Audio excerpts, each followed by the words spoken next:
मेरे प्यारे बच्चों, नमस्कार। आज हम साहित्य सागर पद्य भाग के अंतर्गत पाठ 2 कुंडलियाँ, जिसके कवि गिरिधर कवि राय हैं, का अध्ययन करेंगे। गिरिधर कवि राय जी ने अपनी कुंडलियों में लाठी और कंबल के प्रति आदर भाव, मौका परस्ती, सबल का सहारा, समय के अनुसार कार्य का महत्व आदि बातों को लेकर बड़ी ही मार्मिक ढंग से बात कही है। उनकी कविता ने जनमानस पर बहुत ही प्रभाव छोड़ा है और वे आज भी लोकप्रिय हैं।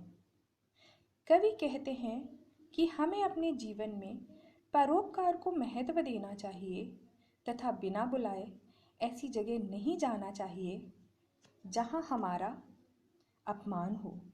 इसी प्रकार कवि अपनी बात पाठकों तक पहुंचाने में सफल रहे हैं। तो अब हम आगे बढ़ते हैं पहली कुंडली की ओर। पहली कुंडली कुछ इस प्रकार से है, मैं आपको पढ़कर सुनाती हूँ। लाठी में गुण बहुत है, सदा राखिए संग, गहरी नदी नारी जहाँ, तहाँ बचावे अंग।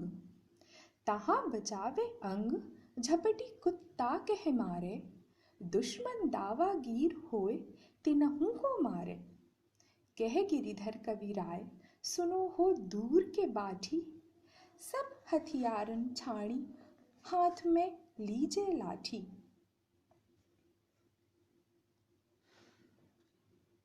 गिरिधर कवि राय जी द्वारा लिखित इस प्रथम कुंडली में लाठी के गुणों की ओर संकेत किया गया है और उसकी उपयोगिता पर प्रकाश डाला गया है।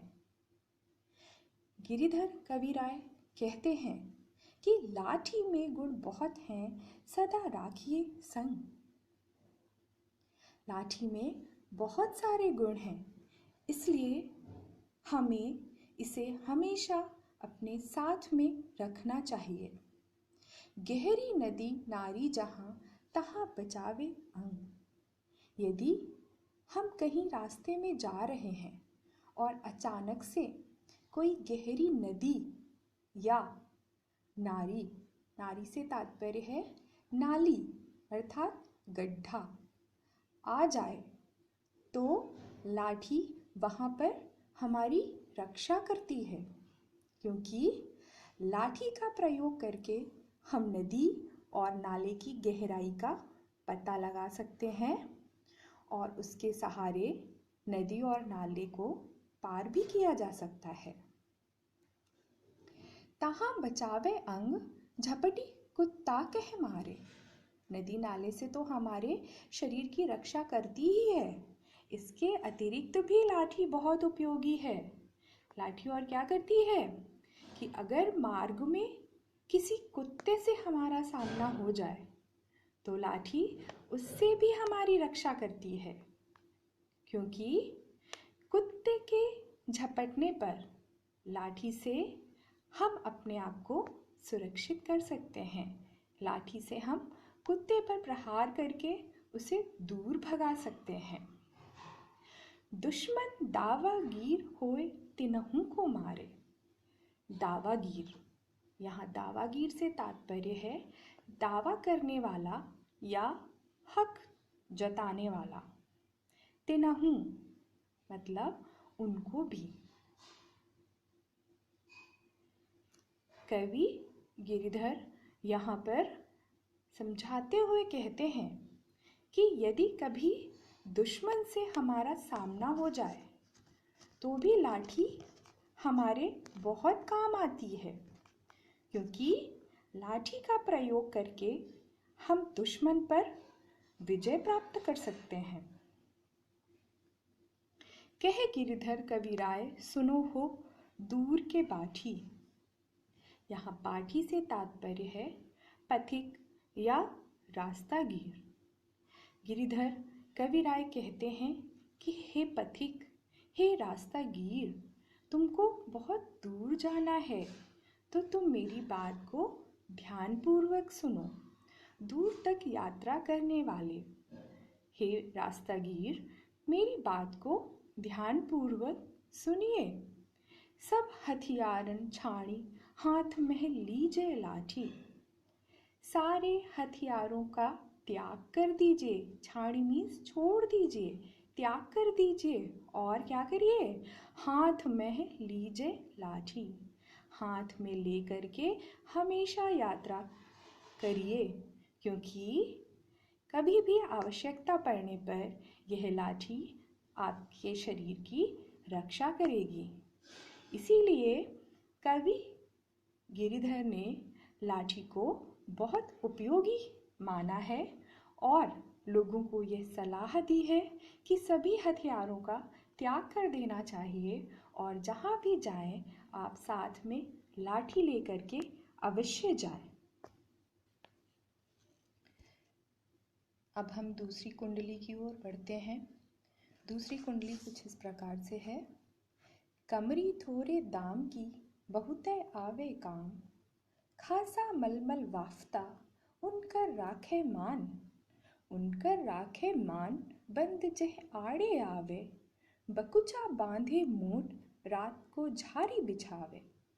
कह गिरिधर कविराय मिलत है थोड़े दमरी, सब दिन राखे साथ बड़ी मर्यादा कमरी। इसका अर्थ कुछ इस प्रकार से है। कमरी थोड़े दाम की बहुते आवे काम। कमरी से यहाँ तात्पर्य है कंबल। प्रस्तुत कुंडली में गिरिधर कविराय जी ने यात्रियों के लिए कंबल की उपयोगिता का वर्णन किया है कि कंबल हमारे लिए किस प्रकार उपयोगी साबित हो सकता है। गिरिधर कविराय जी कहते हैं कि काली कमरी हमारे बहुत ही उपयोगी है, हमारे बहुत ही काम आती है। खासा मलमल वाफ्ता उनकर राखे मान। खासा, खासा मतलब विशेष उत्तम प्रकार का कपड़ा।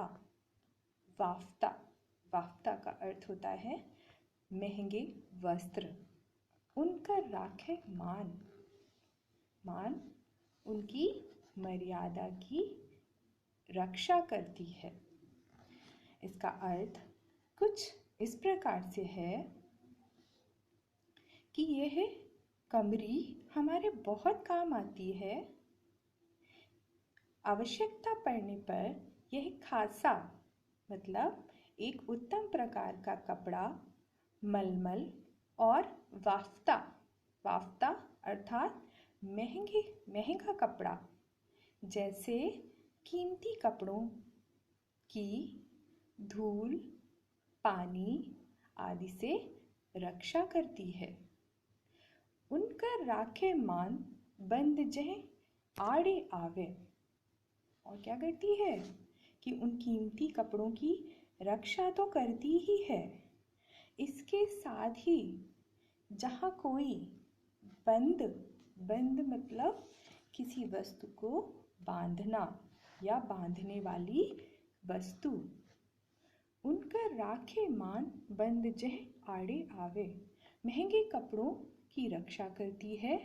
इसके अतिरिक्त यदि कहीं कोई और कोई काम भी आ जाता है तो वहाँ भी यह उपयोगी साबित होती है। जैसे बकुचा बांधे मोट राति को झारी बिछावे। बकुचा, बकुचा से तात्पर्य है छोटी गठरी, और मोट, मोट भी गठरी को ही कहा जाता है।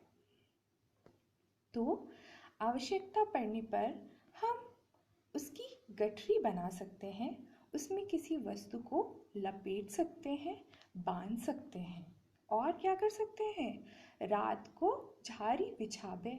और हम रास्ते में कहीं जा रहे हैं, हमें रात्रि में विश्राम करना है और हमारे पास बिछाने के लिए कुछ भी नहीं है, तो हम उस कंबल को वहाँ पर बिछा सकते हैं और आराम से सो सकते हैं। कह गिरिधर कविराय मिलत है थोड़े दमरी। गिरिधर कविराय कहते हैं कि यह कंबल बहुत महंगा नहीं होता है, यह बहुत ही कम दामों में उपलब्ध है, बहुत ही कम दाम में प्राप्त हो जाता है। कह गिरिधर कविराय मिलत है मतलब प्राप्त होता है। थोड़े दमरी, थोड़े अर्थात थोड़े, कम, दमरी दामों में, मूल्य में। यह कंबल बहुत अधिक मूल्यवान नहीं होता है, बहुत कम दाम में हमें प्राप्त हो जाता है। सब दिन राखे साथ बड़ी मर्यादा कमरी। गिरिधर कविराय कहते हैं कि इस कमरी को हमें हमेशा अपने साथ रखना चाहिए, क्योंकि यह कंबल सस्ता होने के साथ साथ हमारे लिए बहुत उपयोगी भी है। मर्यादा कमरी, मर्यादा ये बहुत प्रकार से हमारे लिए उपयोगी है, बहुत प्रकार से हमारे मान सम्मान की रक्षा करता है, हमारे लिए काम आता है। तो इसलिए हमें हमेशा जब भी हम कहीं यात्रा पर जाएं, एक कंबल अपने साथ अवश्य रखना चाहिए।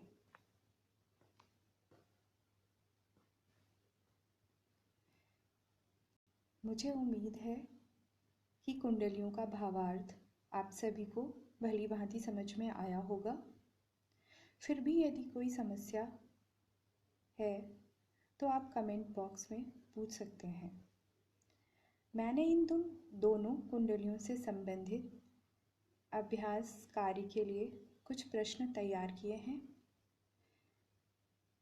सभी प्रश्न दोनों कुंडलियों पर ही आधारित हैं। आप इन्हें अपनी हिंदी की उत्तर पुस्तिका में हल करें।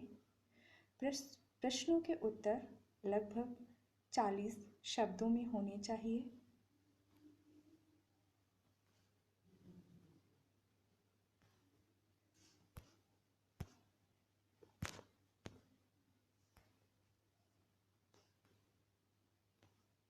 आज के लिए बस इतना ही।